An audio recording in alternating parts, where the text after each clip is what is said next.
வணக்கம். காலமெல்லாம் கதைகள்ல காலச்சக்கரம் 17வது அத்தியாயத்த நம்ம வாசிச்சுக்கிட்டு இருக்கிறோம். இப்போ அங்க புதுடில்லியில 1979ல வசுந்தரா தேவிக்காக அவளுக்கு நைட்ல தூங்கும் பொழுது ஒரு பெரிய பொட்டு வச்ச பொம்பளை வந்து உன்னை அழிச்சிருவேன், உன் குடும்பத்தை தொலைச்சிருவேன் அப்படின்னு தினமும் பயமுறுத்துறா. அவளை அடக்கிறதுக்காக அவங்களுடைய திவான்ஜி ஒரு ஸ்ரீ மகா நாராயண அஸ்திரத்தை வச்சு ஒரு ஹோமம் பண்ண போறாரு.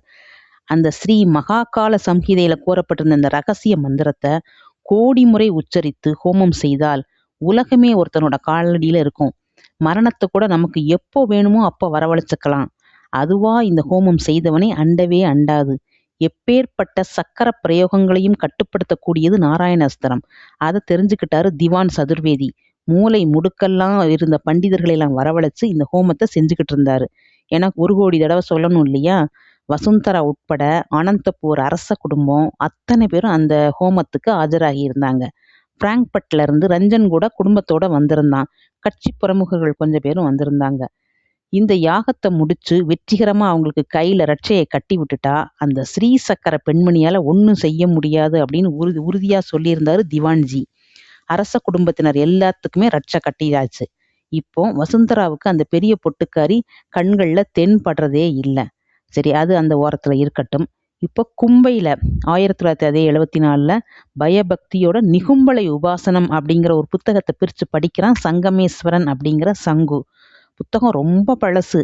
சில பக்கங்களை தொட்டா பொல பொல பொலன்னு உதிர்ற மாதிரி இருக்குது. அதனால இதை பத்திரமா கையாளணும். ஏன்னா நிகும்பலை கோவில் இருந்ததுக்கு இது ஒண்ணுதான் ஆதாரம்.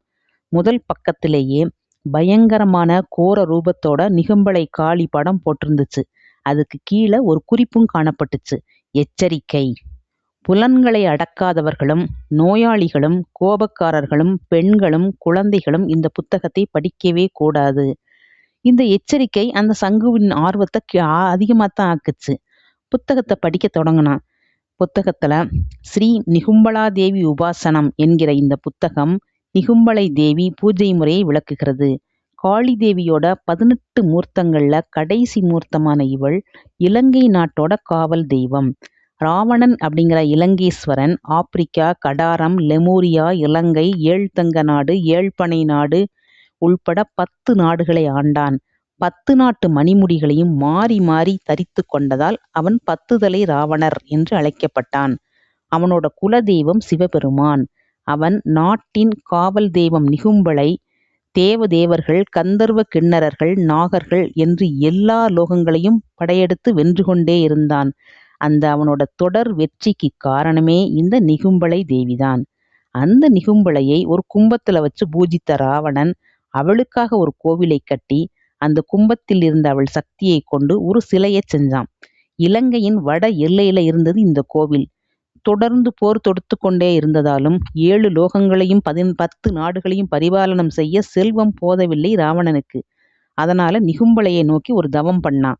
1 கோடி மந்திர உச்சாடனத்துக்கு பிறகு அவ காட்சி தந்தா. மகாலட்சுமியின் அவதாரமாகிய சீத்தையை அவன் ராஜதானிக்கு கொண்டு வந்தால் செல்வம் கொட்டும் அப்படின்னு நிகும்பலை சொன்னது. அதனால அவளை அபகரிச்சு வந்து அசோகவனத்துல சிறை வச்சான். நிகும்பலை சொன்னது மாதிரி அவன் நாடுகளில் இயற்கை வளங்களும் செல்வமும் அந்த சீதாதேவி வந்ததுக்கு அப்புறம் கொழிக்க ஆரம்பிச்சது. நிகும்பலை தேவி தன்னோட காவல் தெய்வமா இருக்கிற வரைக்கும் தன்னை யாராலும் வெல்ல முடியாது அப்படின்னு ராவணன் உணர்ந்துக்கிட்டான். ஆனால் உக்கிரமமான அவளை சிரமப்பட்டு பந்தனம் செய்து கட்டுப்பாட்டுல வச்சிருந்தான். பந்தனம்னா கட்டி வைக்கிறது. அந்த பந்தனம் தளரும் போது அவள் கோரத்தாண்டவம் ஆடுவாள் என்பதால ரொம்ப எச்சரிக்கையோட அந்த பந்தனம் தளராம காத்து வந்தான். விபீஷணன் ராமனிடம் சரணாகதி அடைந்து விட்டான். இந்த நிலையில நிகும்பலை தேவி இலங்கையில இருக்கும் வரை அவனை ஜெயிக்க முடியாது அப்படின்னு உணர்ந்த விபீஷணன் ஹனுமானை வேண்டி அந்த நிகும்பலை தேவி சிலையை எடுத்து கொண்டு வரும்படி கேட்க அவரும் அதை எடுத்துட்டு வந்துட்டாரு. நிகும்பலை சிலையை பந்தனம் தளராமல் கபாடபுரத்தில் பிரதிஷ்டை செய்தான் விபீஷணன். நிகும்பலை சிலையை எடுத்து வந்து விட்டதால அந்த இந்திரஜித் செஞ்சுக்கிட்டு இருந்த நிகும்பலை யாகம் நின்று போனது. விபீஷணன் பிரதிஷ்டை செய்த நிகும்பலை கோவில் கபாடபுரத்துல வெகு காலம் இருந்துச்சு. அந்த கோவில்ல காபாலிகர்கள் பூஜை செஞ்சுட்டு வந்தாங்க. காபாலிகள் அதிகம் இருந்ததால் அது காபாலிபுரம் என்றும் பிறகு கபாடபுரமாகவும் மாறியது. கடல் கோள்களால் பல கண்டங்கள் அழிஞ்சு போனுச்சு. லெமூரியா போன்ற கண்டங்கள் கடலடியில மூழ்க கபாடபுரமும் அழிந்தது. ஆனால் தப்பியது நிகும்பலை தேவி கோவில் மட்டும்தான்.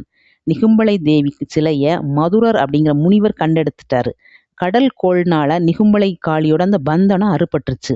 மதுரர் அதை மீண்டும் பந்தனம் செய்து அவளை குடந்தை மாநகரில் கும்பகோணத்தில் பிரதிஷ்டை செய்தார்.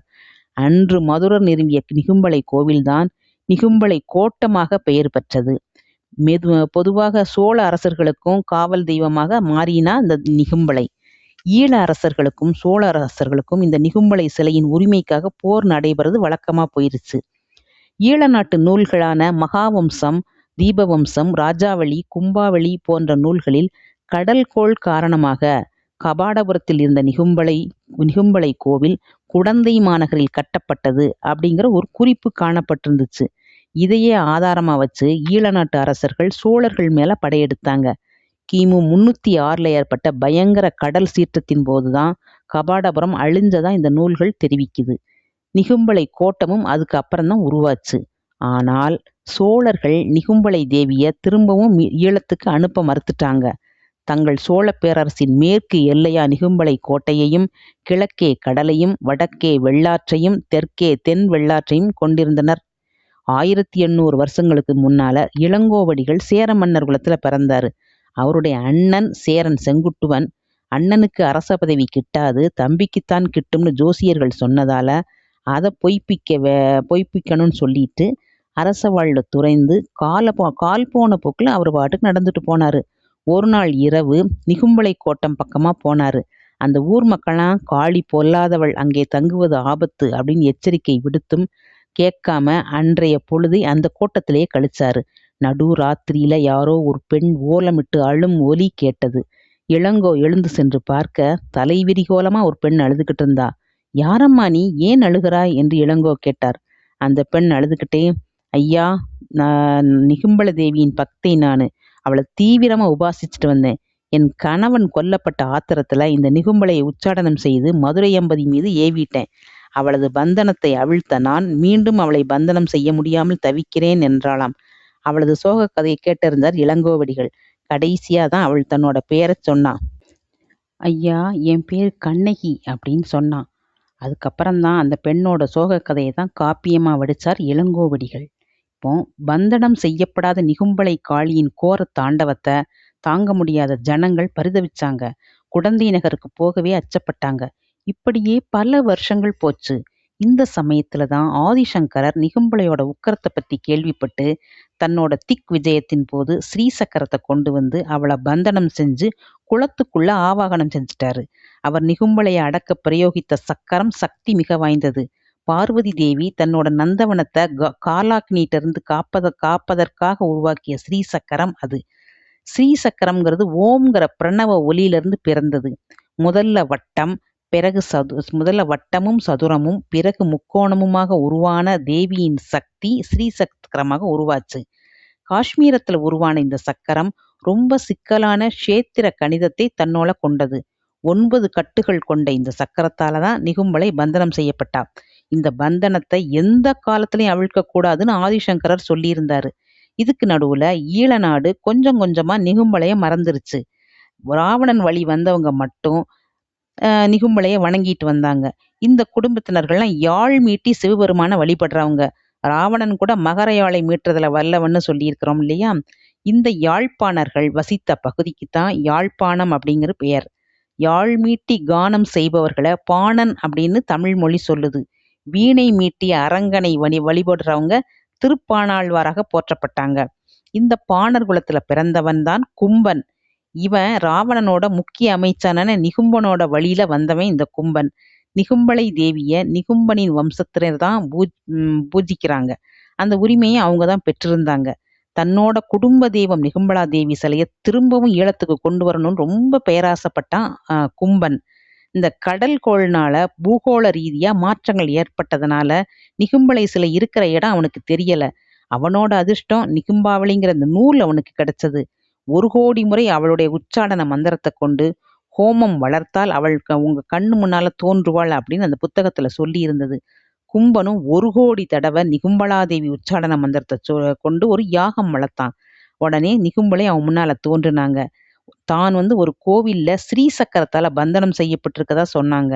பந்தனத்தை எப்படி விடுவிக்கிறது அப்படின்னு கும்பன் கேட்க நிகும்பலை சொன்னா, செத்தவன் உதிரத்தில் முளைக்கும் வித்தன் வெங்கதிரில் மதியதன் நிழல் பதியுங்கால் சுடலையான் வனத்தில் சடலாசனத்தில் அமர்ந்து பழையாளை பூசித்தாள் அந்தரம் அறுபட அவளருள் பெற்று உலகேளாள் வான் அப்படின்னு சொல்லிட்டு அவங்க மறைஞ்சிட்டாங்க. அதுக்கு பிறகு நிகும்பலை தேவி கோவிலை தேடி அலைஞ்சான் கும்பன். ஸ்ரீசக்கரத்துல கட்டுப்பட்ட தேவியோட கோவில் ஒன்று காஷ்மீரத்துல இருக்கிறதா யாரோ சொல்லவே அங்க போனான் கும்பன். அதுக்கப்புறம் அவன் என்ன ஆனான்னு தெரியல, அவனோட கதை தெரியல. இதை படிச்சுக்கிட்டே வரான் சங்கமேஸ்வரன். நிகும்பலை சகஸ்ர நாமாவளின்னு அடுத்த அத்தியாயம் வந்துச்சு. அதோட அவன் படிக்கிறத நிறுத்திட்டு யோசிக்க ஆரம்பிச்சான். ஈழத்து நிகும்பலை தேவி காஷ்மீரத்து ஸ்ரீசக்கரத்தால் பந்தனம் செய்யப்பட்டு இதோ இந்த கும்பேஸ்வரர் கோவில் தெப்பக்குளத்தின் அடியில் கிடக்கிறாள்ங்கிறது நிஜம். அந்த தேவியின் அருளும் ஸ்ரீசக்கரமும் கிடைத்தால் 7 உலகையும் ஆளலாமே. தனது நீண்ட நாள் கனவு கை கேட்டிய தூரத்தில் வந்துட்டதா அவளுக்கு தோணுச்சு.